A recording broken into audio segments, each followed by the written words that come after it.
एक केमिस्ट्री की क्लास में आज हम लोग एक नया चैप्टर स्टार्ट करेंगे और वो एनसीईआरटी बुक जो हमारा है 12वीं की जो एनसीईआरटी बुक है उसमें शायद ये लास्ट चैप्टर, ठीक है। और उस लास्ट चैप्टर के बारे में आज हम समझेंगे। चैप्टर का नाम क्या है बताओ कोई बच्चा पार्टी? कोऑर्डिनेशन केमिस्ट्री, यही ना? क्या केमिस्ट्री? Coordination chemistry. तो कोऑर्डिनेशन केमिस्ट्री में कुछ बातचीत हम लोग कर लेते हैं बॉन्डिंग से रिलेटेड, ठीक है, केमिकल बॉन्डिंग से रिलेटेड।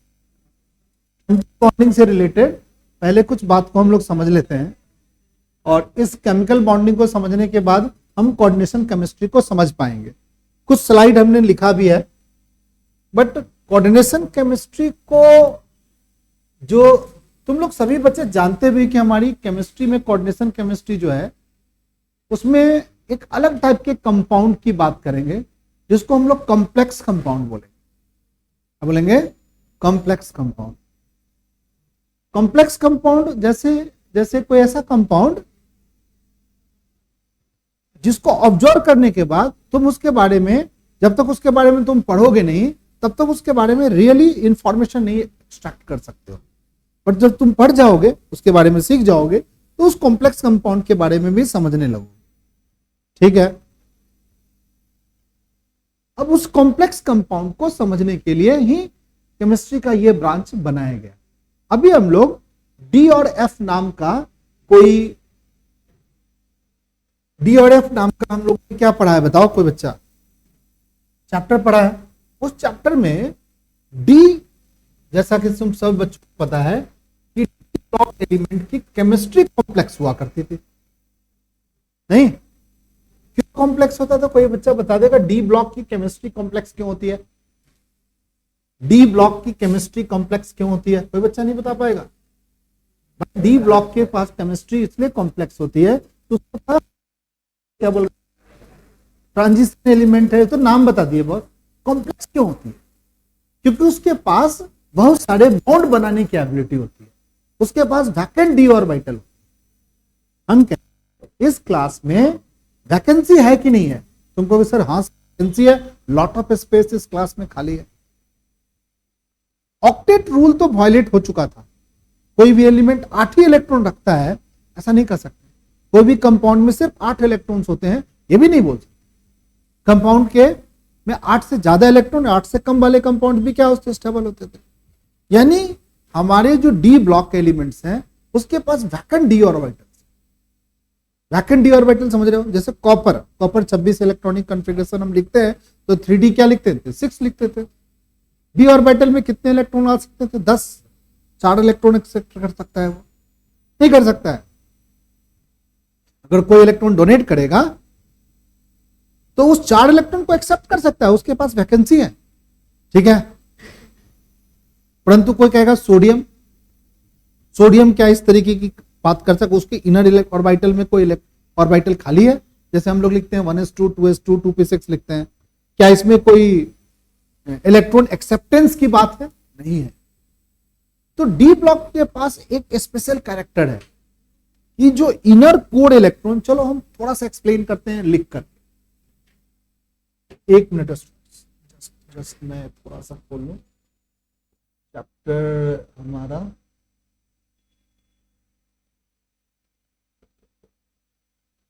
कोऑर्डिनेशन कंपाउंड को हम लोग क्या कर ले, ये चैप्टर को काट के लगा ले कि चीजों को अगर हम थोड़ा सा किसी टॉपिक से जोड़ दें जो हमने सीख रखा है बचपन में, जो तुम जानते हो, अगर उस टॉपिक से जोड़ दे चीजों को तो शायद ज्यादा अच्छा समझ में आए, नहीं? चलिए भाई इसे एक बात हम करते हैं, कॉपर को ही ले लो, कॉपर ही ले लिया जाए, कॉपर ले ले। कॉपर होता है 26 और इसका कॉन्फ़िगरेशन लिखते हैं तो क्या लिखते हैं बताओ? 3d6 4s। Outer most shell number कौन है बताओ? 4 है। बट इनर में डी ऑर्बिटल्स क्या है? कंप्लीट फील्ड नहीं है। ये चाहेगा तो इलेक्ट्रॉन्स रिसीव कर सकता है कॉपर। किस में? डी ऑर्बिटल में इलेक्ट्रॉन्स रिसीव कर सकता है, डी ऑर्बिटल में, क्योंकि इसके पास डी ऑर्बिटल खाली है। चलो जिंक ले लेते हैं। जिंक क्या है बताओ, 30 है। क्या लिखेंगे बताओ, 3d10 4s क्या हो गया। क्या ये d ऑर्बिटल में इलेक्ट्रॉन एक्सेप्ट कर सकता है? नहीं, ये तो फुलफिल है सर। ठीक है, चलिए। बट इसके पास इनकम्प्लीट फील्ड d ऑर्बिटल, ये कॉपर है, इस तरीके का जिसके पास इनकम्प्लीट फील्ड d ऑर्बिटल है, जिसके पास इनकम्प्लीट फील्ड d ऑर्बिटल, वो इलेक्ट्रॉन रिसीव कर सकता, वो चाहेगा तो अपने ऑर्बिटल्स में, अपने इनर ऑर्बिटल्स में इलेक्ट्रॉन, और जब ये रिसीव करेगा तो जो बाउंड बनेगा उसको हम लोग कोऑर्डिनेशन केमिस्ट्री के अंतर्गत पढ़ेंगे। ठीक है, समझ गया बात? चलो भाई, अब जैसे एक छोटी सी बात हम लोग कर लेते हैं कि आप लोगों ने पढ़ा, अभी लिखा स्लाइड्स, कुछ स्लाइड्स में, एक स्लाइड्स के थ्रू एक बात हम लोग अगर थ्योरी को थोड़ा देखें तो क्या कहा, क्या लिखा भी हुआ है थ्योरी में आपके, क्या लिखा हुआ है, कोई बच्चा समझ लो, इसको पढ़ लो। क्या लिखा हुआ है, कोऑर्डिनेशन कंपाउंड में लिखा हुआ है कि transition element form large number of complex. कोई आदमी पूछे तो आपका सीधा सीधा जवाब होगा एक ट्रांजिशन के पास वैकेंट क्या होता है, डी ऑर्बिटल्स होता है, और वैकेंट डी ऑर्बिटल्स ही प्रेजेंस ट्रांजिशन एलिमेंट को कोऑर्डिनेशन कंपाउंड बनाने में क्या करता है, मदद करता है। अगर ये नहीं है, अगर ये फुल फील्ड है, तो कभी भी ये ट्रांजिशन एलिमेंट का फॉर्मेशन नहीं करेगा। जैसे हम लोग कहेंगे सोडियम, सोडियम के पास क्या है बताओ, 1s2 2s2 2p क्या 6 3s1। क्या अंदर वाला कोई भी ऑर्बिटल कंप्लीट, सारे ऑर्बिटल क्या है, हर्ष देखो बेटा फिर लिख लेना, सारे ऑर्बिटल क्या है बताओ, फुल फील्ड है। इनकम्प्लीट फील्ड डी ऑर्बिटल सिर्फ कॉपर के पास है, जिंक के पास में नहीं है। तो जिसके पास इनकम्प्लीट फील्ड डी ऑर्बिटल होगा वही कोऑर्डिनेशन कंपाउंड बना रही है। एक दिमाग में डालो सही बच्चे, ठीक है। इनकम्प्लीट फील्ड डी ऑर्बिटल जिसके पास होता है उस एलिमेंट को क्या बोलते हैं बताओ, ट्रांजिशन एलिमेंट बोलते हैं।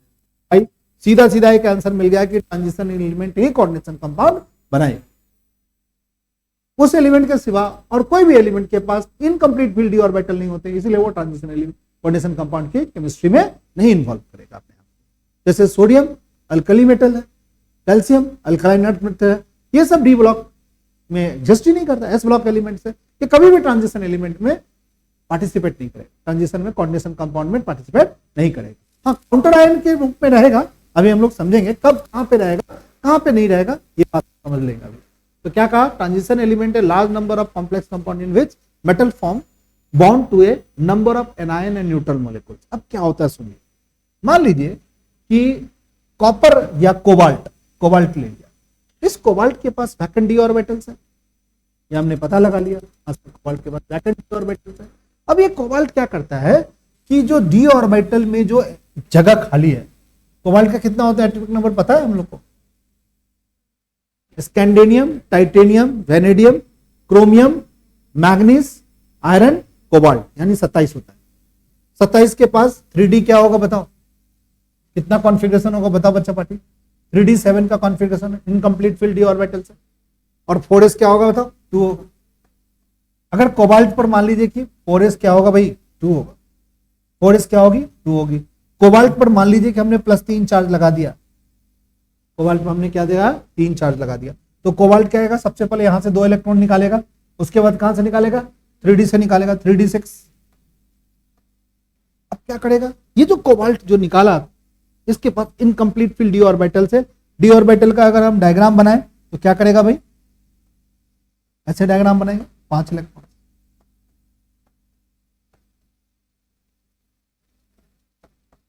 छठा इलेक्ट्रॉन यहां डाल देंगे, ऐसे इलेक्ट्रॉन्स लगा दिए। इसके पास देखो अभी एक एक इलेक्ट्रॉन पोजेस करने की क्या है, एबिलिटी है, इलेक्ट्रॉन्स क्या करेगा, ये ले सकता है। अब इलेक्ट्रॉन लेने के समय ये कुछ और भी काम करता है, क्या करता है, ये सारे इलेक्ट्रॉन, जब कोई इलेक्ट्रॉन इसको देने की कोशिश करता है तो इसके सारे इलेक्ट्रॉन्स क्या होते हैं, या तो पेयर हो जाते हैं, या तो सारे पेयर हो जाते हैं। देखो क्या होता है, जो इलेक्ट्रॉन देगा ना कोऑर्डिनेशन कंपाउंड में, वो हमेशा जोड़े में इलेक्ट्रॉन देगा, जोड़े में समझ गया, 2 इलेक्ट्रॉन देगा। अब ये बॉक्स में तो सब में एक एक है, बताओ ये 3D है, 3D के बाद ये कौन है बताओ, तो बच्चा बता दो, 4s है, 4s के इलेक्ट्रॉन दोनों क्या हो गए, गायब हो गए। इसके आगे कौन है बताओ बच्चा पार्टी में, 4p भी होगा, कोबाल्ट में अगर हम बात करें, इसमें क्या 4d होगा? हाँ सर 4d भी होगा ना, 4d भी। तो अभी बच्चे समझ लो, क्या 4f होगा? हाँ सर 4 में f भी होता है सर। कितने इलेक्ट्रॉन्स इसमें आ सकते हैं? 7। 1 2 3 4 5 6 7। फिर से समझेंगे। कोबाल्ट का कॉन्फ़िगरेशन, ये कोबाल्ट का अगर हम बनाए डायग्राम, तो ये न्यूक्लियस, ये पहला सेल, ये दूसरा सेल, ये तीसरा सेल और ये चौथा सेल। चौथे सेल में 4s ऑर्बिटल भी होगा, 4p ऑर्बिटल भी होगा, 4d ऑर्बिटल भी होगा, 4f ऑर्बिटल भी होगा। ये सारे तो होंगे भाई। चौथा ऑर्बिटल तो एग्जिस्ट करता है कोबाल्ट में। अब इलेक्ट्रॉन इन ऑर्बिटल में आ सकते हैं, पर कोई भी इलेक्ट्रॉन रिसीव करने की एक अपनी एबिलिटी होती है। हमारे पास अगर एक ढेर रोटी रख दिया गया तो क्या सारी रोटी खा जाओगे? रोटी खाने की एबिलिटी है, इसका मतलब ये थोड़ी है कि रोटी मिल गया तो 75 या 100 रोटी खा जाएंगे हम। ऐसा नहीं हो सकता है। अब इसके पास वाइटल स्पेस है, बट इलेक्ट्रॉन एक्सेप्ट क्या होती है? एक एबिलिटी होती है। कितनी टेंडेंसी, कितना इलेक्ट्रॉन एक्सेप्ट करता है? क्योंकि न्यूक्लियस इलेक्ट्रॉन्स को होल्ड करने की भी ताकत होनी चाहिए, अट्रैक्ट करके रखने के। कि ढेर सारे इलेक्ट्रॉन्स आउटर मोस्ट ऑर्बिट पे आएंगे तो क्या होगा? इलेक्ट्रॉनिक रिपल्सन क्या हो जाएगा बताओ? बढ़ेगा। इलेक्ट्रॉनिक रिपल्सन बढ़ेगा तो इलेक्ट्रॉन आना नहीं चाहेगा। मान लो कि पहले से 20 बच्चे बैठे हुए हो तो कितना बच्चों को आने में दिक्कत नहीं होगा? अरे यार यहाँ तो इतनी सारी भीड़ है। तो इलेक्ट्रॉन्स को होल्ड करने की एबिलिटी होनी चाहिए न्यूक्लियस को।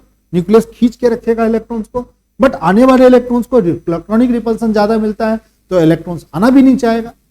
के कारण है तो इस पर लिमिटेड नंबर ऑफ इलेक्ट्रॉन्स क्या in 4d as well as vacant 3d orbit. 3d में कितने इलेक्ट्रॉन जा सकते हैं? 4। 4 में कितने जा सकते हैं? 2। 4p में कितने जा सकते हैं? 4p में 10 जा सकते हैं। क्या इतने सारे इलेक्ट्रॉन एक बैग ले लेगा? ये एबिलिटी नहीं है। तुमने पढ़ा था कि कार्बन इलेक्ट्रॉन डोनेट करता है, नहीं 4 इलेक्ट्रॉन एक्सेप्ट करता है। तो क्या करता है भाई? शेयर करता है। भाई एबिलिटी तो सबकी अपनी अपनी है भाई, एबिलिटी से तो बढ़ के काम नहीं करेगा, बट स्पेस है। ठीक है, स्पेस है। तो हमने तो कहा कि यहां जो एबिलिटी जो है, ये जो एबिलिटी है, ये एबिलिटी के कारण ये अपने न्यूट्रल मोलिकुल्स और एनायंस क्या कर सकते हैं? इलेक्ट्रॉन दे सकते हैं। अब थोड़ी सी बात कर लेते हैं हम। इलेक्ट्रॉन देने वाला एक आ गया, मान लो कि अमोनिया। ओके सर, अमोनिया कैसे आप जानते हो कि इलेक्ट्रॉन देने वाला है? क्योंकि इसके पास एक लोन पेयर होता है, हम सभी जानते हैं। इसके पास ये लोन पेयर इलेक्ट्रॉन किसी को ये कोऑर्डिनेट कर सकता है। चाहिए इलेक्ट्रॉन? हाँ भाई हम दे देंगे। कितना देंगे भाई? 2 देंगे। पर 1 नहीं दूंगा, 2 दूंगा। तो कैसे 2 मिलेगा? यहां पर क्या 2 का सीट खाली है? नहीं सर। यहां 2 सीट खाली है? नहीं है। यहां भी 2 सीट। तो कहेगा सर इसको, इस ऑर्बिटल को हम इलेक्ट्रॉन दे देंगे, कोई दिक्कत नहीं। 2 इलेक्ट्रॉन यहां चला जाएगा, 2 इलेक्ट्रॉन यहां दे सकते हैं, 2 इलेक्ट्रॉन यहां दे सकते हैं, 2 इलेक्ट्रॉन। और ये कैपेसिटी के अनुसार कोबाल्ट रिसीव कर लेगा। 4 भी कर सकता है, 4 पेयर ऑफ इलेक्ट्रॉन को रिसीव कर सकता है, 6 पेयर ऑफ इलेक्ट्रॉन को भी रिसीव कर सकता है। फिर से बोलेंगे, ये अमोनिया आएगा, कोबाल्ट को बोलेगा कि भैया इलेक्ट्रॉन चाहिए। ये बोलेगा यस चाहिए। ठीक है भैया। कोबाल्ट +3 आयंस पर प्रेजेंट था, कोबाल्ट को इलेक्ट्रॉन देने की कोशिश करेगा। कितना कहेगा? कहेगा भैया मैं जब भी इलेक्ट्रॉन डोनेट करूंगा 2 इलेक्ट्रॉन डोनेट करेंगे। 2 इलेक्ट्रॉन डोनेट करने के लिए हमें एक ऑर्बिटल चाहिए। तो कहा कि भाई यहां तो इलेक्ट्रॉन भरी हुई है, एक एक इलेक्ट्रॉन। कहा कि यहां हम एक इलेक्ट्रॉन नहीं दे सकते, हम हमेशा पेयर में इलेक्ट्रॉन देंगे। तो पेयर में तो यहां करेगा, यहां इलेक्ट्रॉन देगा, यहां इलेक्ट्रॉन दे सकते हैं। अब ये अमोनिया का कहेगा कि भाई इस सारे ऑर्बिटल्स की एनर्जी अलग अलग है।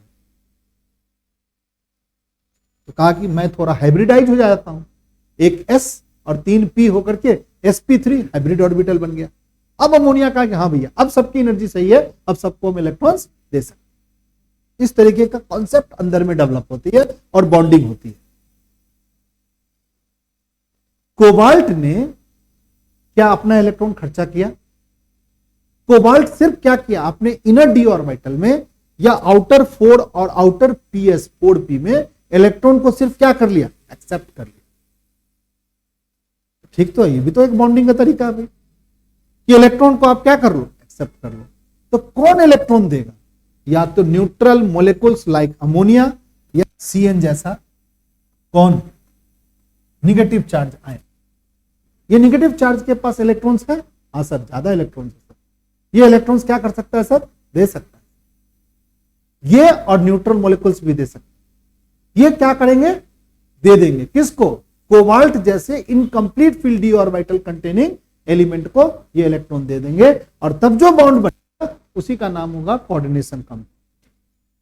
चलिए भाई थोड़ी सी समझ लेते हैं आप। अब हमने लिखा ट्रांजिशन मेटल, साफ लिखा है, मेटल अल्कलाइन अर्थ मेटल या पी ब्लॉक एलिमेंट्स ऐसा काम नहीं करता क्योंकि उसके पास वैकेंट डी ऑर्बिटल नहीं होते। इसी तरह पढ़ाया डी ब्लॉक पढ़ाने के बाद हम कोऑर्डिनेशन कंपाउंड आपको पढ़ा रहे हैं, ताकि आपके दिमाग में यह है कि डी ब्लॉक के पास वैकेंट डी ऑर्बिटल होते हैं इलेक्ट्रॉन्स, ठीक है, और वैकेंट डी ऑर्बिटल होने के कारण इस तरीके की घटना ये दिखाएगा। क्या कहता है, large number of complex compound, coordination compound कहीं कॉम्प्लेक्स कंपाउंड भी बोल सकते हो, in which the metal atom कौन, cobalt, are bond to number of ions और neutral molecules, number of ions and neutral molecules. मान लो कि कोबाल्ट ने, थोड़ी सी बात, कोबाल्ट प्लस थ्री ने 4 अमोनिया के साथ बॉन्डिंग कर लिया। कितने अमोनिया के साथ, 4 अमोनिया। ये 4 अमोनिया जो आया तो क्या बनाया भाई, कोबाल्ट NH3 होल 4, इस पर बनाया 3 पॉजिटिव चार्ज।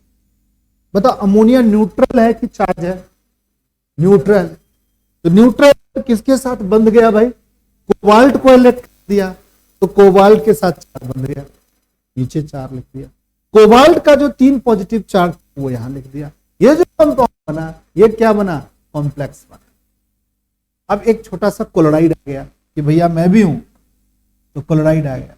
अब ये क्लोराइड कहा कि तुम 3 क्लोराइड आओ, हम 3 पॉजिटिव चार्ज हैं, तो कैसे बनेगा बताओ, CO बोलो NH3 होल 4 क्या होगा, बहुत बच्चा बता दो, Cl3।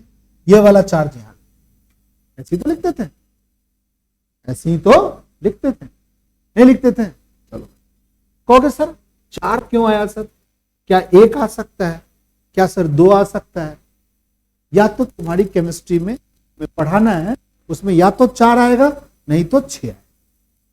तुम कहोगे मेरे को कैसे चलेगा, चल जाएगा पता नहीं, बट 4 आएगा तो ऐसे लिखेंगे। अमोनिया का 6 किसके साथ, कोबाल्ट के साथ।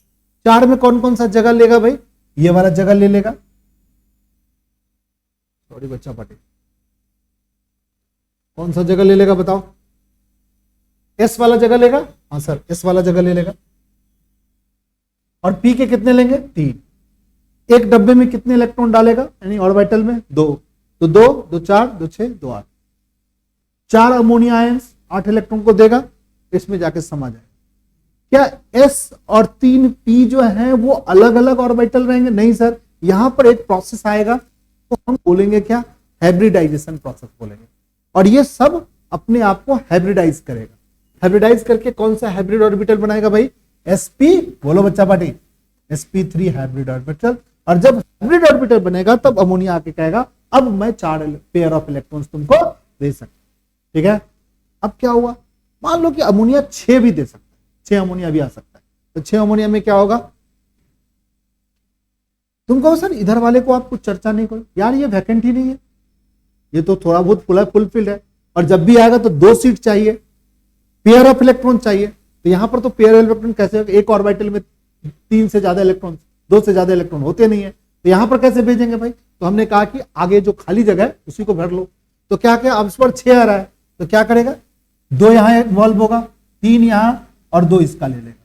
टोटल कितना इलेक्ट्रॉन को इन्वॉल्व करना, 6 दूना 12, 1 2 3 4 5 6 ऑर्बिटल, एक sp के कितने 3 और d के कितना sp3 d2 हाइब्रिड ऑर्बिटल। और शायद तुमने पढ़ रखा है ये चीज कि हाइब्रिडाइजेशन में sp3 भी होती है और sp2 भी होती है और dsp3 भी होती है, sp3 d2 भी होती है, d स्क्वायर sp3 भी होती है, sp3 भी होती है। इस तरीके का पहले हाइब्रिडाइजेशन होगा, फिर जाकर के अमोनिया क्या करेगा बताओ, अपने पेयर ऑफ इलेक्ट्रॉन्स को दे। अगर कोई आदमी पूछेगा कि ट्रांजिशन एलिमेंट क्या बनाएगा भाई, तो ट्रांजिशन एलिमेंट कोऑर्डिनेशन कंपाउंड बनाएगा। क्यों बनाएगा भाई, तो उसके पास वैकेंट डी ऑर्बिटल्स समझ में आ गया सब बच्चों?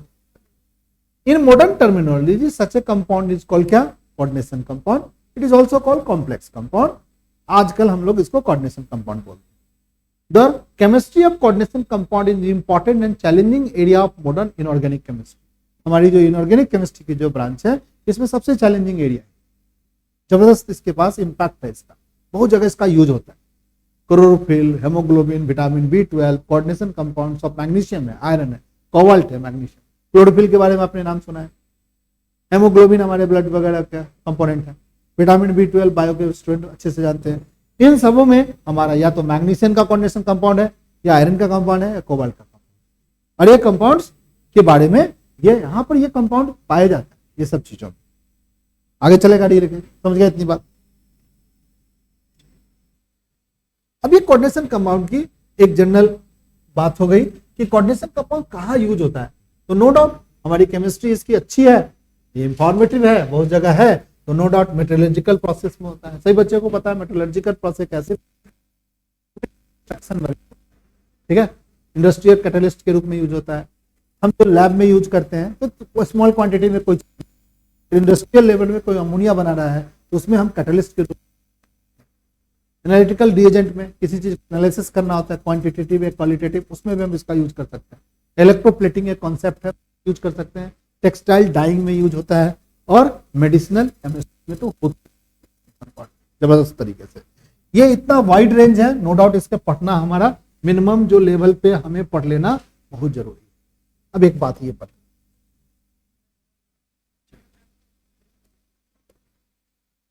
कॉम्प्लेक्स का मतलब दिमाग में क्या होता है भाई, कि कोई चीज कॉम्प्लेक्स सा दिखे, अभी ना कॉम्प्लेक्स दिखने में तो ये भी कॉम्प्लेक्स दिखता है, बट इसको कॉम्प्लेक्स कंपाउंड, ठीक है, इसको बोलते हैं डबल सॉल्ट। क्या क्या है भाई, ये कार्नेलाइट है, ये मोहर सॉल्ट है, ये पोटास है। ये एक्चुअली क्या है ना, ये क्या है जिसके बारे में तुम्हें पढ़ना है उससे ये अलग है। ये दो साल्ट का कॉम्बिनेशन है। तुम ध्यान से देखो, KCl है, अलग अलग कर सकते हो इसमें, देखो ध्यान से। अगर इसको पानी में डालोगे ना इस कार्नेलाइट को, तो क्या क्या बनेगा, बोला कोई बच्चा? K+ बनेगा, Cl- बनेगा, Mg+2 बन जाएगा। सब आयन तुम जानते हो, Cl- तो बन ही चुका है भाई, वाटर मोलिक्यूल से अलग हो जाएगा, कॉन्स्टिट्यूएंट आयंस में टूट जाएगा। तो इसको कॉम्प्लेक्स आयन नहीं बोले, कॉम्प्लेक्स कंपाउंड बोलेंगे नहीं, इसको बोलेंगे डबल सॉल्ट। कोई आदमी पूछेगा डबल सॉल्ट और कॉम्प्लेक्स में क्या होता है, तो डबल सॉल्ट क्या होता है, कॉन्स्टिट्यूएंट आयन में टूट जाएगा, और वो सभी आयन के बारे में तुम्हें पहले से पता है। कोई आदमी पूछेगा कि क्या ये सिंपल आयन है,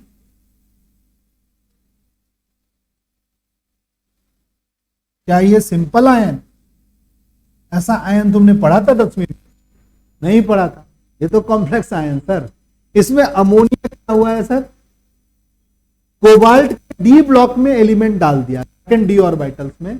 ये कोऑर्डिनेशन कंपाउंड है, ये कॉम्प्लेक्स आयन है, बट यहां पर ये कॉम्प्लेक्स थोड़ी है यार।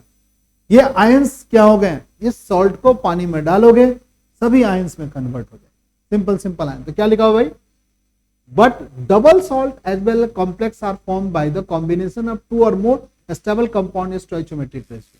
They differ in the fact the double salts such as these are dissociate into simple ion completely when dissolved in क्या water. ये जो तीन एग्जांपल दिया है, carnallite, mower salt and potassium. Potassium factory होता है, नहीं होती है जो दाढ़ी उड़ी के बाद लगाया जाता है, गाँव में लगा देता है आदमी, थोड़ा चरचराता है, बट आदमी व्हाइट रंग का इतना बड़ा होता है। उस पोटासियम को हम कैसे लिखें, ऐसे लिखें। अगर हम कहेंगे ये पोटासियम को पानी में डालोगे तो क्या होगा भाई, तो तुम कहोगे सर K+ बनेगा। सर क्या बनेगा, K+ बनेगा, ये आयंस बन जाएगा। एल्युमिनियम क्या बनेगा, +3 चार्ज बनेगा सर। सल्फेट बनेगा सर, SO4 बनेगा सर, 2 नेगेटिव चार्ज बनेगा, और वाटर मोलिक्यूल अलग हो जाएगा। क्या सिंपलेस्ट आयन में नहीं कन्वर्ट हो गया? हाँ सर कन्वर्ट हो गया। उसी तरीके से मोर सॉल्ट में Fe+ बनेगा, SO4-2 बनेगा, NH4+1 बनेगा, SO4 तो बन ही चुका है, वाटर बनेगा। ये कॉन्स्टिट्यूएंट छोटे छोटे आयन में टूट जाएगा, तो इसको क्या बोलेंगे बताओ, डबल सॉल्ट बोलेंगे। इसको कॉम्प्लेक्स कंपाउंड नहीं बोले या कोऑर्डिनेशन कंपाउंड नहीं बोले। बट ये वाला क्या कॉम्प्लेक्स आयन है। देखो ये फर्दर डिसोसिएट नहीं होगा, यहां देखो Fe जो हमारा ट्रांजिशन एलिमेंट है, इसमें कौन जुड़ गया बताओ, कितने CN जुड़ गए, 6 CN जुड़ गए। तो ये हमारा क्या है, अब इसको कहोगे कि भैया सर Fe CN होल 6 और इस पर कितना चार्ज दिया है बता बच्चा पार्टी, प्लस माइनस का कितना दिया है 4। क्या इसको पानी में डालेंगे तो ये कांस्टेंट आयन में टूट जाएगा, नहीं सर, ये नहीं टूटने वाला है, ये नहीं टूटने वाला है। ये तुम कोई आदमी लिखता है कि इसको पानी में डिसॉल्व किया और Fe प्लस बन गया 2 और CN नेगेटिव बन गया, ये बात क्या लिख रहे हो बताओ, गलत लिख रहे हो। ये क्या लिख रहे हो, गलत लिख रहे हो। ये क्या दिख रहा हो, गलत लिख रहे हो। ये ऐसा नहीं होता, बिग नो है, क्योंकि ये कॉम्प्लेक्स आयन, ये ट्रांजिशन एलिमेंट जो Fe है वो उसके साथ ये निगेटिव आयंस क्या हो गए, कोऑर्डिनेट होकर जुड़े हुए हैं, इसीलिए ये कभी भी इस तरीके से dissociate, do not dissociate Fe+2 और CN आयन, नेगेटिव आयन, इसीलिए ये कॉम्प्लेक्स आयन है, बट ये कॉन्स्टिट्यूएंट आयंस में क्या हो गए, टूट गए। तो ऐसे चीज को बोलते हैं डबल सॉल्ट, ऐसी चीज को क्या बोलते हैं, डबल सॉल्ट, बट इसको क्या बोलेंगे, कॉम्प्लेक्स कंपाउंड। समझ गए यहां तक सही बच्चे, चलिए। ये नहीं डिसोसिएट होगा भाई, ऊपर वाला डिसोसिएट, ठीक है। याद पूछे भाई, एग्जाम में भी पूछता है कि कार्नेलाइट जो है ना वो डबल सॉल्ट क्यों है, कोऑर्डिनेशन कंपाउंड क्यों नहीं है, कॉम्प्लेक्स कंपाउंड क्यों नहीं है, तो लिख दो कि when we dissolve in carnallite in water it converted into simple ion, so that's why it is क्या, double salt, not a complex compound. अब ये जो कंपाउंड बनते हैं उसके पीछे कोई तो साइंटिस्ट होंगे जिन्होंने यहां पर इस चीज को बताया होगा। तो वर्नर नामक एक साइंटिस्ट था जिन्होंने एक थ्योरी दी जिसको वर्नर थ्योरी बोलते हैं। क्या बोलते हैं, वर्नर थ्योरी बोलते हैं। वर्नर ने क्या कहा कि कॉम्प्लेक्स कंपाउंड जो बनते हैं वो कोऑर्डिनेशन कंपाउंड भी कहे जाते हैं और ट्रांजिशन एलिमेंट ही कॉम्प्लेक्स कंपाउंड बनाते हैं। तो कहा गया ट्रांजिशन एलिमेंट जो बनाते हैं उसके पास दो तरीके की वैलेंसी होती है। कितने तरीके की वैलेंसी होती है, दो तरीके, एक प्राइमरी वैलेंसी होती है और एक क्या होती है, सेकेंडरी वैलेंसी। प्राइमरी वैलेंसी अभी हमने लिखा था ना यहां पर, कोबाल्ट पर जो 3 चार्ज दे दिया था ना, ये कोबाल्ट ने कौन कौन इलेक्ट्रॉन को लॉस कर दिया, कोबाल्ट किसने इलेक्ट्रॉन को, 4s वाले इलेक्ट्रॉन को लॉस किया था और 3d के 1 इलेक्ट्रॉन को लॉस किया था। ये जो लॉस किया था अपने आप, इसको बोलते हैं प्राइमरी, ठीक है, प्राइमरी वैलेंसी। और कितने आके चिपक गए थे, 4 और 6। तो ये हमारा क्या है, इसके लिए सेकेंडरी वैलेंसी। इस कंपाउंड का सेकेंडरी वैलेंसी कितनी है बताओ, 4। इस कंपाउंड की सेकेंडरी वैलेंसी कितनी है, 6। प्राइमरी वैलेंसी दोनों में कितनी है। अगर हम कोऑर्डिनेशन कंपाउंड यहां लेते हैं, इसकी हमारी सेकेंडरी वैलेंसी कितनी है बताओ, 6 है। यहां सेकेंडरी वैलेंसी 6 है इसकी, बट इसकी प्राइमरी वैलेंसी कितनी है, कैसे निकालेंगे भाई प्राइमरी वैलेंसी आयरन का, तो आयरन का मानेंगे x, आयरन का क्या मानेंगे x, आयरन का क्या मानेंगे, साइनाइड का क्या होता है बताओ, साइनाइड का CN का क्या होता है बताओ, -1 को कितना से मल्टीप्लाई करके, 6 से, माइनस, सब पर किसके बराबर है, 4। x की वैल्यू कितनी हो गई बताओ, ये जो प्लस का जो आया है वो आयरन का प्राइमरी वैलेंसी, ठीक है। तुमको सर कोबाल्ट वाले में कैसे निकाले सर, देखो सर आपने एक कंपाउंड लिखा था ना अभी, CO लिखा था 3, वो क्या लिखा था 6, कितना चार्ज लगाया था, +3 लगाया था। कोबाल्ट का क्या होता है बताओ, नहीं पता, x लिख लो। अमोनिया क्या है, चार्ज है कि न्यूट्रल है, न्यूट्रल को 6 से मल्टीप्लाई करेंगे क्या होगा, 0 आएगा। बराबर में क्या आएगा भाई 3, x की वैल्यू कितनी आई, ये कंपाउंड में जो चिपका हुआ न्यूट्रल एटम या आयंस होंगे उसको हम बोलेंगे सेकेंडरी वैलेंसी, उसकी काउंटिंग कर लो, ठीक है। और डेवलप हो रहा है जैसे ऑक्सीजन से कैलकुलेट करो, ये जो आएगा ये इसकी क्या कहलाएगी बताओ, सेकेंडरी वैलेंसी। चलो अब कोऑर्डिनेशन कोई थ्योरी आई 1866 से 1919 तक की थ्योरी थी है। कहा कि हमारे पास दो तरीके की वैलेंसी होती है, कोऑर्डिनेशन कंपाउंड मेटल्स और टू टाइप ऑफ लिंकेज, उसी को लिंकेज लिख दिया है, ठीक है। वैलेंसी भी लिख सकते हो, वैलेंसी भी लिखा हुआ है, प्राइमरी और सेकेंडरी। अब क्या होता है, primary valency are normally ionisable and satisfied by negative ions. अब देखो हमने कंपाउंड लिखा था थोड़ी देर पहले, क्या लिखा था, कोई बच्चा फिर से बताओ, लिखा था यहाँ पर कोबाल्ट CO, क्या लिखा था बताओ, NH3, पोल क्या लिखा था 6, यहां पर क्या लिखा था Cl। इसको पानी में डालेंगे ना तो क्या बनेगा बताओ, CO NH बोलो 3 होल 6 प्लस में क्या लिखेंगे 3 और Cl क्या होगा। कितने बच्चों को ये बात समझ में आ गया। ये जो स्क्वायर ब्रैकेट बाहर लिखा रहता है क्या आयनाइज हो जाएगा भाई, ये टूट नहीं टूटेगा। तो जो प्राइमरी वैलेंसी, जो तीन जो है प्राइमरी वैलेंसी थी कोबाल्ट का, उसको कहा गया क्या, ये आयनाइजेबल वैलेंसी है भाई, ये आयनाइज हो सकता है, के पास ये जो आयंस इधर जो चिपके होंगे वो जा सकते हैं और चार्ज इस पर डेवलप हो। तो प्राइमरी, परंतु ये सेकेंडरी वैलेंसी बताओ किसकी सेकेंडरी वैलेंसी कितनी है, 6 है, आयनाइज हो सकती है। क्या ये फर्दर टूट सकता है, क्या इसको ऐसे लिख सकते हैं कोबाल्ट पर +3 और अमोनिया का 6 मॉलिक्यूल्स ऐसे लिख सकते हैं, नहीं सर ऐसा नहीं लिख सकते, ये गलत है सर, ऐसे नहीं लिख सकते, ठीक है। तो इसको हम क्या बोलेंगे, सेकेंडरी वैलेंसी। यानी प्राइमरी वैलेंसी होती है, सेकेंडरी वैलेंसी क्या होती है, नॉन आयनाइजेबल वैलेंसी। किसने बताया, वार्नर ने बताया। मेटल के पास दो वैलेंसी होती है, बट ट्रांजिशन मेटल के पास ये कहानी होती है, अल्कली मेटल के पास ये कम होती है, नहीं होती है अभी तो मान के चलो।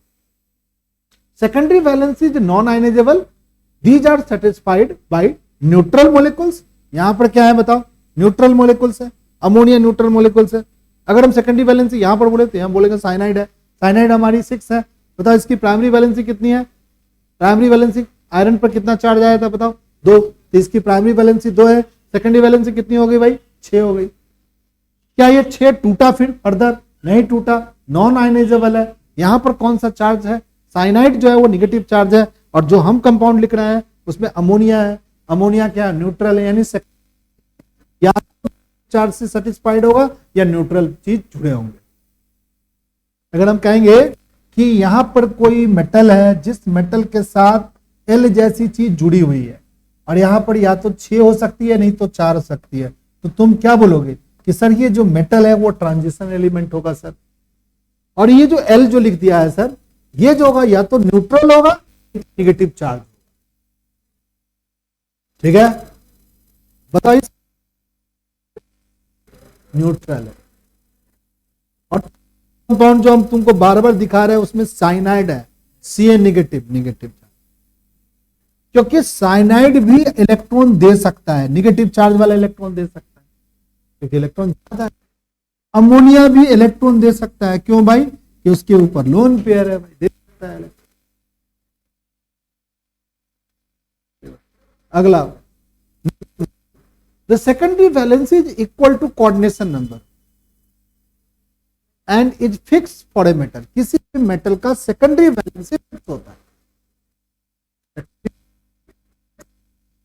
चेंज नहीं होता, तो 4 होगा नहीं तो 6 होगा। उस सेकेंडरी वैलेंसी का दूसरा नाम है कोऑर्डिनेशन नंबर। तो यहां पर कोऑर्डिनेशन नंबर कितना है कोबाल्ट का, 6। एक और कंपाउंड बनाएंगे उसमें 4 भी हो सकता है। The ion या group bound by the secondary linkage of the metal has characteristic spatial arrangement। कहा कि आगे जो सेकेंडरी वैलेंसी चीज जो जुड़ता है, मान लो कि ये कोबाल्ट साहब है, कोबाल्ट साहब से कितने अमोनिया साहब जुड़ गए भाई, तो क्या सब यहीं पर जाके जुड़ गए होंगे, सारे 6 के 6 अमोनिया यहीं पर जुड़ गया होगा, नहीं भाई ऐसे नहीं जुड़ा होगा, इसका एक 3D अरेंजमेंट होगा। तो कहा कि एक ऊपर से आओ भैया, एक नीचे से आओ अमोनिया साहब, एक इधर जाओ, एक इधर से आओ, एक इधर कनेक्ट हो, एक इधर, क्या शेप बना, ऑक्टाहेड्रल। जैसे तैसे नहीं जोड़ना है, अरेंजमेंट होगा। उसी को केमिस्ट्री में हम क्या बोलते हैं, स्पाशियल, 3D में स्पाशियल अरेंजमेंट होती है। जैसे टेट्राहेड्रल होता है, स्क्वायर प्लेनर होता है, ऑक्टाहेड्रल होता है, तो उस तरीके का अरेंजमेंट दिखाएगा। यानी कोऑर्डिनेशन कंपाउंड का एक स्ट्रक्चर भी बनाया है, 3D स्ट्रक्चर बन सकता है कोऑर्डिनेशन कंपाउंड। ये एक अच्छी बात नहीं हुई। सोडियम क्लोराइड के बारे में तो नहीं जानते कि कैसा स्ट्रक्चर बनता है, परंतु कोऑर्डिनेशन कंपाउंड जो कॉम्प्लेक्स कंपाउंड है उसकी एक 3D स्ट्रक्चर है। किसने बताया ये सारी बातें? वर्नर ने बताया। तो वर्नर की थ्योरी कोई कहेगा लिखने के लिए तो लिख देना कि हमारे पास जो मेटल जो कोऑर्डिनेशन कंपाउंड बनाएंगे वो क्या करेंगे, दो तरीके की वैलेंसी शो करेंगे, एक प्राइमरी वैलेंसी शो करेंगे और एक सेकेंडरी वैलेंसी शो करेंगे। प्राइमरी वैलेंसी आयनाइजेबल होगा, सेकेंडरी वैलेंसी नॉन आयनाइजेबल होगा। सेकेंडरी वैलेंसी सेटिस्फाई होगा या न्यूट्रल मोलिक्यूल्स या आयन से, ठीक है। और सेकेंडरी वैलेंसी मोलिक्यूल्स का 3D अरेंजमेंट को बताएगा, जिसको हम स्पाशियल अरेंजमेंट बोल सकते हैं। समझ गए इतनी बात? चलिए थोड़ी सी बात और, अब एक बात समझ लेते हैं, बहुत इंटरेस्टिंग चीज है, कोऑर्डिनेशन कंपाउंड से रिलेटेड इंपॉर्टेंट टॉपिक है ये। ध्यान से देखो सही बच्चे, इस चैप्टर को आप यही समझ लो, अगर समझ जाओगे तो आपका 6 से 8 नंबर आराम से पेपर में आएगा, आराम से, बिना किसी चिकबाजी किए हुए। कुछ याद वाद करने की जरूरत नहीं, आप इतना चीज समझ जाओगे यहाँ पर ठीक से अगर पढ़ लोगे और कुछ चीजों को पढ़ लोगे तो आप आराम से, चैप्टर आसान चैप्टर है, रट्टा पट्टा मारने की जरूरत नहीं है, कुछ है ये वही चैप्टर, ठीक है। बट यहीं पर समझने की आज ही की कोशिश करना, ये नहीं पढ़ लेंगे भाई बाद में नहीं हो, आज ही पढ़ना जाकर कर जितना मैं, ठीक है। चलो भाई, देख रहा है कुछ कुछ, ध्यान से देखो, दिख रहा है? ये कलर को मत देखो, इसको बीच वाले को देखो, फॉर्मूला को देखो। कलर देख रहा है? अरे कलर नहीं देखना है, ये देखना है। ये कलर तो है ही नहीं है, पता नहीं ओइलो भी काला से लिख दिया, ठीक है, ये तो दिख ही नहीं रही। अब देखो यहाँ पर क्या है, बताओ यहाँ पर सेकेंडरी वैलेंसी कितनी है बताओ, ठीक है। डिसोसिएट हुआ क्या होगा, 3 क्लोराइड आयन बाहर जाएगा, ठीक है, और ये पूरा एक बचेगा। तो सॉल्यूशन में कंडक्टिविटी के लिए कितने आयंस होंगे बताओ इसमें? 1:3। क्या होगा भाई? कोबाल्ट बोलो NH3 होल 6, इस पर क्या बनेगा भाई? 3 पॉजिटिव चार्ज बनेगा और 3 क्लोराइड आयन बाहर आएगा। यानी इस ब्रैकेट के अंदर वाली चीज कभी भी डिसोसिएट नहीं। कई बार क्या किया भाई, तो ये किस कलर का दिख रहा है? पीले कलर का होगा, ठीक। चलो अब क्या होगा, इसमें से एक अमोनिया गायब हो गया, क्योंकि भाई मैं नहीं दूंगा इलेक्ट्रॉन। कितने अमोनिया इलेक्ट्रॉन देने के लिए आए भाई? 5 अमोनिया इलेक्ट्रॉन। एक क्लोराइड आयन इलेक्ट्रॉन दे दिया हमने। क्या बोले, कौन कौन इलेक्ट्रॉन दे सकता है? या तो न्यूट्रल चीज दे सकती है, तो न्यूट्रल में हमने एक अमोनिया को पकड़ लिया, Cl नेगेटिव एक पकड़ लिया, तो मैंने एक चीज देखा है। बट यहां पर जो दे रहा है वो Cl नेगेटिव है, यानी कोई एनायंस वाली चीज इलेक्ट्रॉन देगा या न्यूट्रल देगा। चलो भाई, यहां पर कहा कि क्लोराइड, एक क्लोराइड अंदर चला गया। बताओ कोऑर्डिनेशन कंपाउंड में अभी भी कितना कोऑर्डिनेशन नंबर है इसका? 5 और 1। इस स्क्वायर ब्रैकेट में जितने आ जाएंगे सबके सब कोऑर्डिनेशन कंपाउंड का क्या बन जाएगा? कोऑर्डिनेशन नंबर बन जाएगा, सेकेंडरी वैलेंसी बन जाएगी। अब बताओ डिसोसिएट होकर कौन कौन बनेगा बताओ? CO बोलो, Cl बोलो, NH3 होल 5, कितना चार्ज होगा? +2 चार्ज आएगा। तुमको सर कैसे आप बना रहे हो? अभी कोबाल्ट पर 3 चार्ज था, अब कोबाल्ट के अंदर एक लिगेंड ऐसा आ गया, एक आयंस आ गया नेगेटिव, तो कोबाल्ट का एक नेगेटिव चार्ज क्या हो गया? गायब हो गया। तो टोटल 3 पॉजिटिव चार्ज में एक नेगेटिव गायब हुआ, तो 2 पॉजिटिव बच गया। अब क्लोराइड कितना आयन बनेगा? 2 क्लोराइड आयन बाहर है। बताओ इलेक्ट्रोलाइट में कंडक्टिविटी में सॉल्यूशन में आयनिक चीजों की संख्या कम हुई कि ज्यादा हुई? कम हो गई। अब एक कॉम्प्लेक्स आयन बन रहा है, पहले भी एक कॉम्प्लेक्स आयन बनता था। 3 क्या बन रहा था बताओ? सिंपल आयन बन रहे थे। अब क्या बन रहे थे? अब ये बन गया और एक सिंपल आयन। कलर फिर से चेंज हो जाएगा, पर्पल हो जाएगा। क्या देख रहे हो? ये जो काउंटर आयन इसको बोलते हैं, साइड में जो लिखा रहता है ना, ये यहां पर जब लिख देते हैं ये काउंटर आयन है। इसको ठीक से कैसे लिखो, कोई बच्चा बताए? सर CO लिख लो सर, NH3 लिख लीजिए सर, होल ट्वाइस लगा ली, 6 लगा लो सर, और यहां पर लिखो Cl3। इसको बोलते हैं काउंटर आयन। काउंटर आयन बताओ, 3 काउंटर आयन, तो 3 काउंटर आयन जनरेट, तो इसमें एक काउंटर आयन एक अंदर, एक अमोनिया गायब हो गया, तो अब कितने काउंटर आयन बच गए भाई? 2। कितने आयंस बने? 2 और 1 3, एक कॉम्प्लेक्स और एक 2 सिंपल आयन। अगली बात देख लो, क्या हुआ? 2 अमोनिया गायब हो गया, 2 आयन अंदर चला गया, एक क्लोराइड बच गया, इलेक्ट्रोलाइट क्या बन गया? 1:2। अगले में भी हुआ क्या? कुछ नहीं हुआ। ये ग्रीन और ये वायलेट, ठीक है। इलेक्ट्रोलाइटिक सॉल्यूशन अमोनिया के साथ कोबाल्ट का कॉम्प्लेक्स इस तरीके से बनता है। समझ गया सब बच्चा? ठीक। अगर कहता इसका ये क्या है, यहां पर इसका कोऑर्डिनेशन नंबर कितना है, तो कोई बच्चा बता दे कितना है? 6। क्या कोऑर्डिनेशन नंबर चेंज हुआ? बट कोऑर्डिनेशन नंबर के अंदर जो आयंस है चेंज होने से कलर कंपाउंड का, ठीक है। क्या प्राइमरी चेंज हुआ? चलो देखते हैं। कोबाल्ट का तो क्या मानते हैं बता बच्चा पाटी? X। क्लोरीन का क्या होता है? -1, तो कितना हो गया? -2। अमोनिया का क्या होता है? लड्डू इज मल्टीप्लाई बाई 4, ये कितना है? -1। सब मिला के क्या हो गया? 0। एक्स की वैल्यू कितनी आएगी बताओ बच्चा पाटी? 3। नहीं चेंज हुआ है बॉस, कहीं भी प्राइमरी वैलेंसी चेंज नहीं हुई है, नहीं इसकी क्या चेंज हुई? सेकेंडरी वैलेंसी है, आयन का प्रेजेंस चेंज हुआ, अमोनिया गायब हुआ है, क्लोराइन क्या हो गया? घुस गया, ठीक है। चलो यहां पर काउंटर आयन 3 दिख रहा है, काउंटर आयन क्या दिख रहा है? 1 दिख रहा है, 2 दिख रहा है, इन दोनों में क्या दिख रहा है? 1 दिख रहा है, ठीक है। चलिए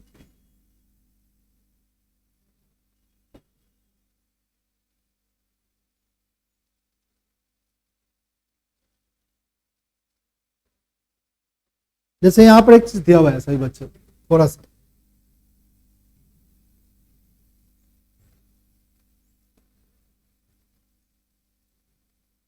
देख रहा है क्या लिखा हुआ है?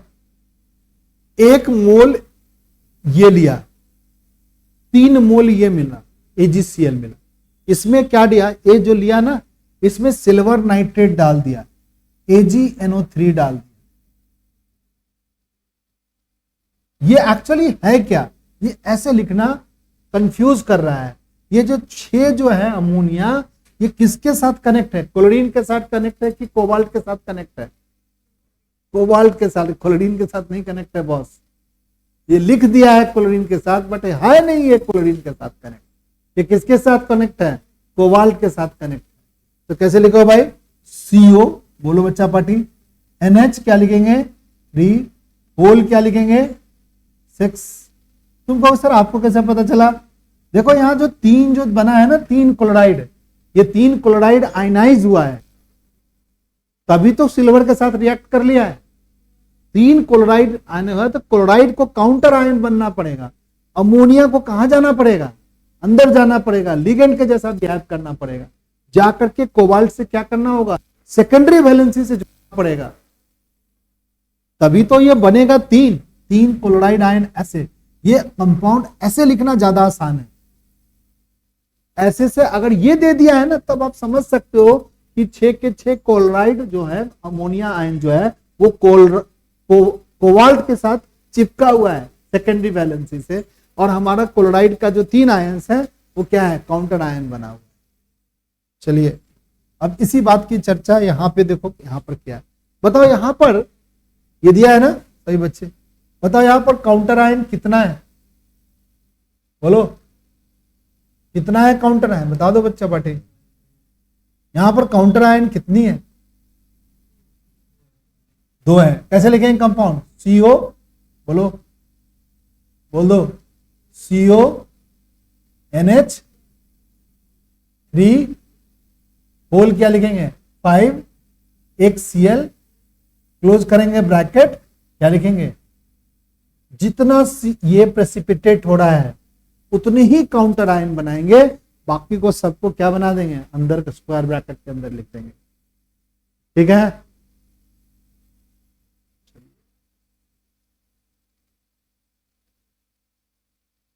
समझ में आ रहा है सही बच्चों को? ये वर्नर थ्योरी है। लास्ट क्वेश्चन आज के लिए, लास्ट बातचीत, नेक्स्ट क्लास में सभी बच्चों से बातचीत करेंगे।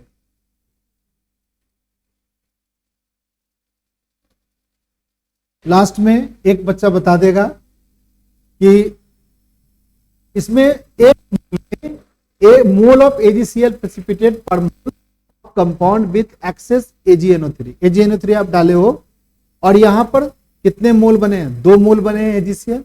यहां पर क्या बना है? 2 मोल बना है। यहां पर 0 मोल बना है, यहां 1 मोल बना है, यहां पर 0 मोल बना है। सेकेंडरी वैलेंसी पूछ रहा है भाई, इसमें 2 मोल AgCl हुआ है, बताओ इसके लिए सेकेंडरी वैलेंसी। भाई ये क्लोरीन के साथ जो PD के साथ जो Cl2 लिखा हुआ है, ये तो आना ही होगा। AgCl का 2 मोल बना है भाई, तो अमोनिया जाके किसके साथ जुड़ेगा? प्रेग्नेंट। बताओ अमोनिया का कितना जुड़ गया PD के? 4 बोला, तो क्या कितने कितने बताओ यहां पर कितनी वैलेंसी है? 6 सेकेंडरी। क्लोरीन का जो 2 मोलेक्युल 2 आयंस है वो प्रेसिपिटेट हुआ है। बताओ यहां पर कौन सेकेंडरी वैलेंसी कितनी? सब जुड़ गए भाई इसके साथ। ठीक है, कहां दिमाग नहीं हुआ, 0 है ना। ये PT हो गया, इस PT के साथ ये दोनों क्या हो जाएगा बताइए? सब जुड़ जाएगा। ये कितने मोलेकुल से? 4, और ये कितने हैं? 2, सब जुड़ गया एक साथ। ये सब किसके साथ जुड़ गया? PT के साथ जुड़ गया। एक आयनाइज हुआ है, एक ही ना आयनाइज हुआ है, एक आयनाइज हुआ है। क्या मतलब हुआ? एक आयनाइज हुआ है, क्या मतलब? एक क्लोरीन इसमें बताओ क्या हुआ? चिपक गया किसके साथ? कोबाल्ट। दिमाग में नहीं जा रहा है, ढपका है क्या दिमाग का? ढेरा है सर, घुस गया सर। पूछने के बाद जैसी आई घुस घुस घुस, पटाखा में आवाज लग गई, बम पटाखा हो गया। बताओ इसमें कोई आयन डिसोसिएट नहीं हुआ है, यानी कोई भी आयन डिसोसिएट होकर के AgCl नहीं बनाया है। क्या मतलब? सारा किसके साथ चिपके हुए? बताओ PT के साथ चिपके हुए। यही सेकेंडरी वैलेंसी है। कितने हो गए? 4 सेकेंडरी। डिफरेंसमेंट डबल सॉल्ट के बारे में हमने पढ़ा दिया है, यहां तक की क्लास हो गई है, इसको पहचान लो। कोई है तो नहीं। डेफिनेशन ऑफ सब टर्म से रिलेटेड टू कोऑर्डिनेशन कंपाउंड की क्लास नेक्स्ट क्लास में होगी और उसमें हम लोग सीखेंगे। ठीक है, बेसिक चीजें आज हम लोग ने सीखने की कोशिश किया है।